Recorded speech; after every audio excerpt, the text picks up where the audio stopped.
வணக்கம். அரவிந்த் கோட் ஃபார்ம்லேருந்து உங்கள் அரவிந்த். ஸோ நம்ம ஃப்ரெண்டு வந்து டெய்லியும் காலையில் நம்ம மாட்டுக்கு வந்து பழம் கொடுப்பான். ஸோ அவனுக்கு மாடுனா ரொம்ப பிடிக்கும். அந்த வேலையெல்லாம் முடிஞ்சதுக்கப்புறம் நம்ம பசங்கிட்ட சொல்லியிருந்தோம், இதுமாதிரி மக்காசோளம் விடணும் அப்படின்னு. அவங்கள வந்துட்டாங்க. ஸோ இது பார்த்திங்கன்னா நம்ம இந்த சீடர் மிஷினில் தான் போடுவோம். அவங்களுக்கு வேலையை ரொம்ப ஈஸியாக முடிஞ்சிடும். பக்கத்தில் இந்த மாதிரி ஒரு கயிறு கட்டிக்கிட்டோம்னா நமக்கு கோணையாக போகாது. மிஷின் ஓட்டும்போது இங்கே ஒரு இடத்துலேருந்து கடைசிக்கு பார்த்தா ஒரே ஸ்ட்ரைட்டாக இருக்கும். நம்ம வேலி மசால் போட்டு ஒரு 10 நாள் ஆகுது. ஸோ அதுக்கெல்லாம் களை எடுக்கணும் அப்படின்னு நம்ம கார்த்திகிட்ட சொல்லியிருந்தோம். நம்ம மிஷின் எடுத்துகிட்டு போயிருந்தோம். நம்ம யூஸ் பண்ணுற மிஷினோட நேம் என்ன நிறையா பேர் கேட்டிருந்தீங்க. இது வந்து பிசிஎஸ். இது வந்து ஒரு இட்டாலியன் கம்பெனி. நம்ம இந்தியாவில் வந்து இம்போர்ட் பண்ணி சேல் பண்ணிகிட்ருக்காங்க. இதை பற்றி ஃபுல் டீட்டெயில்ஸ் வேணும்னா நம்ம கூகுள்லேயே இருக்குது, பார்த்துக்கலாம். ஸோ முடிச்சதுக்கப்புறம் நம்ம ஈவினிங் க்ரீன் ஃபாலர் கட் பண்ணிட்டு இருந்தாங்க. ஸோ அதெல்லாம் எப்படி கட் பண்ணுறாங்க, அது மிஷின் கரெக்டாக ஒர்க் ஆகுதுன்னு நம்ம ரெகுலராக செக் பண்ணிடுவோம். எல்லாமே ஃபைனாக இருந்துச்சு, ஒன்றும் பிரச்சனை இல்லை. ஸோ மேலே போய் பார்த்தா நம்ம இந்த லாஸ்ட் பேட்ச் போட்ட கிட்ஸ் எல்லாம் தீவனம் சாப்பிட ஆரம்பிச்சிருச்சு.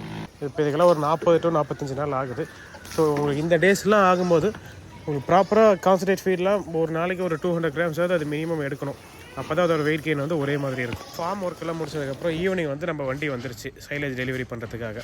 ஸோ வரப்போகிற 2 மாதம் சைலேஜோட டிமாண்ட் வந்து கண்டிப்பாக அதிகமாக தான் இருக்கும். ரா மெட்டீரியல் எங்கேயுமே கிடையாது. ஸோ சைலேஜோட ப்ரைஸும் கொஞ்சம் அதிகமாக போகுது. உங்களுக்கு வேணும்னா நம்மக்கிட்ட முன்னாடியே சொல்லி வைங்க, புக் பண்ணி வச்சா மட்டும்தான் கிடைக்கும். ஸோ இந்த மாதிரி யூஸ்ஃபுல்லான உங்களுக்கு இன்ஃபர்மேஷன் வேணால் நம்ம அரவிந்த் கோட் ஃபார்ம் சேனலை ரெகுலராக ஃபாலோ பண்ணிக்கோங்க. வீடியோ பார்த்து எல்லாருக்கும் தேங்க்யூ.